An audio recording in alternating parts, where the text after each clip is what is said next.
L'information s'invite une fois de plus chez vous, mesdames et messieurs. Merci de la recevoir. Au sommaire de cette édition. La cérémonie d'hommage à feu Monseigneur Pierre-Marie Coty, marquée par la dédicace du livre intitulé « Monseigneur Pierre-Marie Coty, un pasteur selon le cœur de Dieu, sa vie et son sacerdoce » a eu lieu le dimanche 6 février dernier à l'oratoire Marie-Mère de la Charité chrétienne dans la commune de Cocody, en présence du révérend père Camille Ndrin et de plusieurs convives.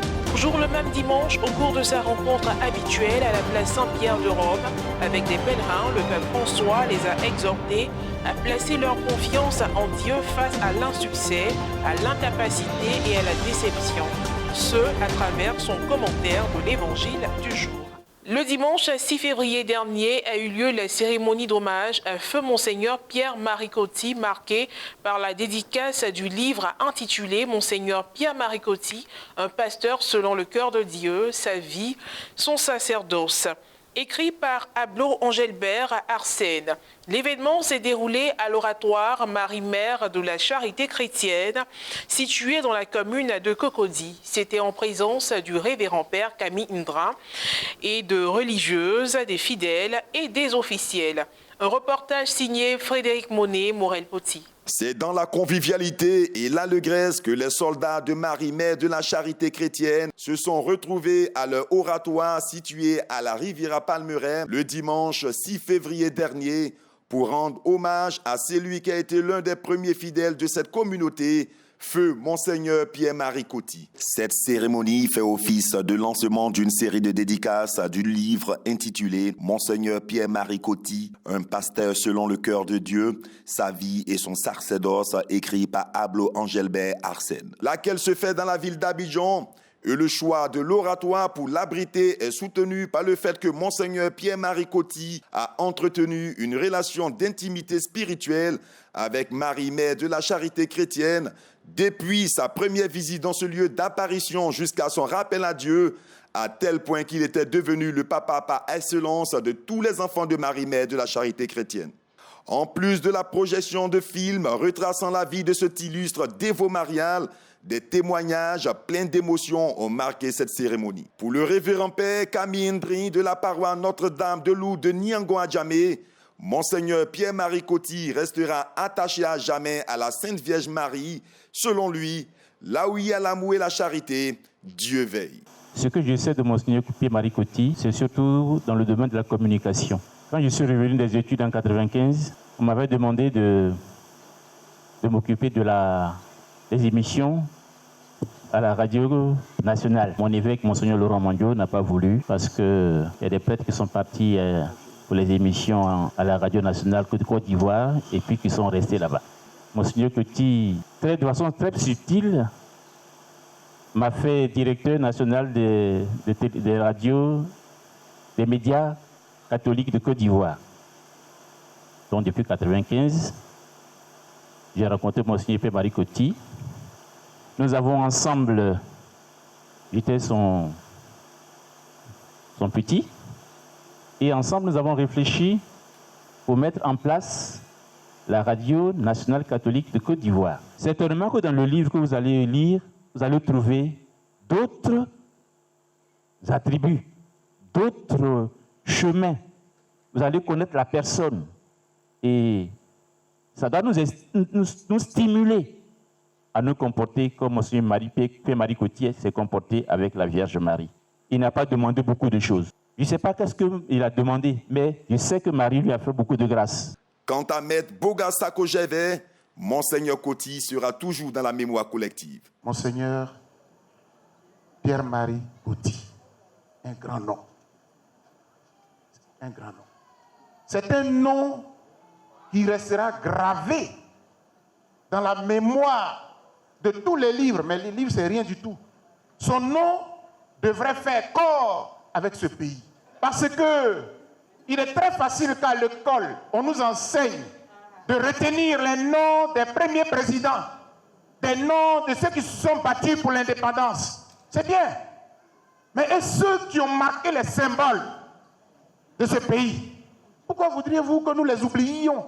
La conception de ce livre a été le fruit d'une belle collaboration entre Monseigneur Pierre-Marie Coty et l'écrivain ivoirien Arsène Angelbert Ablo, qui exprime toute sa joie. Je l'ai rencontré physiquement et pour la première fois à l'oratoire Marie-Mère la Charité chrétienne. Donc la Vierge Marie qui a permis donc cette rencontre. Le fruit de cette rencontre a été cette collaboration.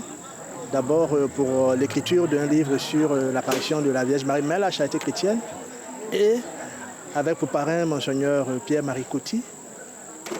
Elle nous a demandé de faire un livre sur son fils et je l'ai fait avec honneur et avec vraiment amour parce que ça m'a permis de découvrir l'homme de Dieu, mais surtout le grand patriote. Parce que Monseigneur Coty, si on doit lui rendre hommage, c'est forcément à deux volets. Parce qu'il a écrit l'hymne national, donc il a donné une âme à ce pays. Donc c'est une personnalité de ce pays qui doit être fêtée, célébrée comme il se doit. S'agissant de l'organisation, satisfaction totale pour la responsable de communication Daniel Kadjou. Pierre-Marie Coty, un pasteur selon le cœur de Dieu, sa vie, son sacerdoce, tout simplement parce que c'est un livre qui reflète en fait la vie de Monseigneur Pierre-Marie Coty, sa vie, son sacerdoce, ce qu'il a été pour la nation, ce qu'il a été pour notre Église catholique. Belle dédicace qui a permis de redécouvrir cet amoureux de la Vierge Marie. Merci à Monseigneur Pierre-Marie Coty, digne serviteur du Christ et véritable auteur des paroles de l'hymne national ivoirien, décédé le 17 juillet 2020.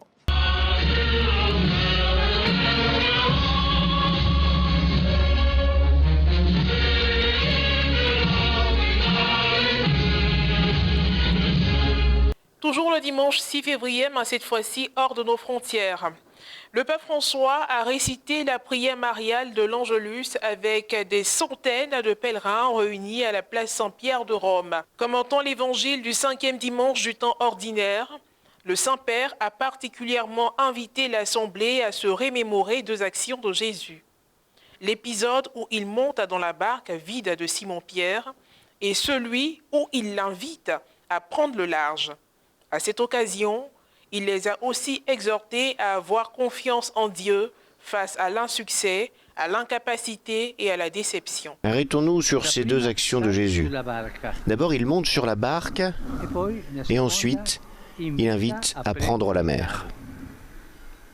È stata una notte data male, senza pesci, ma Pietro si fida e prende il largo.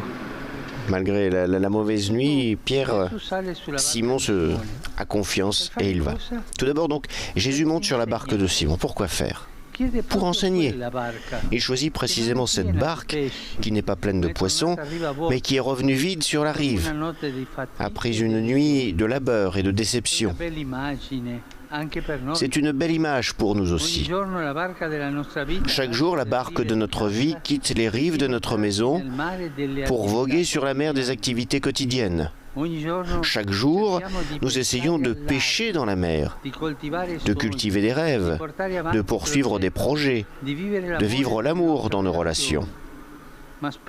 Mais souvent, comme Pierre, nous faisons l'expérience de la nuit des filets vides. De la déception d'un engagement important qui ne porte pas les résultats désirés. Nous avons travaillé toute la nuit et nous n'avons rien pris, dit Simon. Combien de fois, nous aussi, nous nous retrouvons avec un sentiment de défaite, tandis que la déception et l'amertume naissent dans nos cœurs. Deux écueils très dangereux. Que fait alors le Seigneur ? Il choisit justement de monter dans notre barque. De là, il veut proclamer l'Évangile au monde entier. C'est la fin de cette édition d'information. Merci de l'avoir suivi. Que Dieu nous garde. À très bientôt.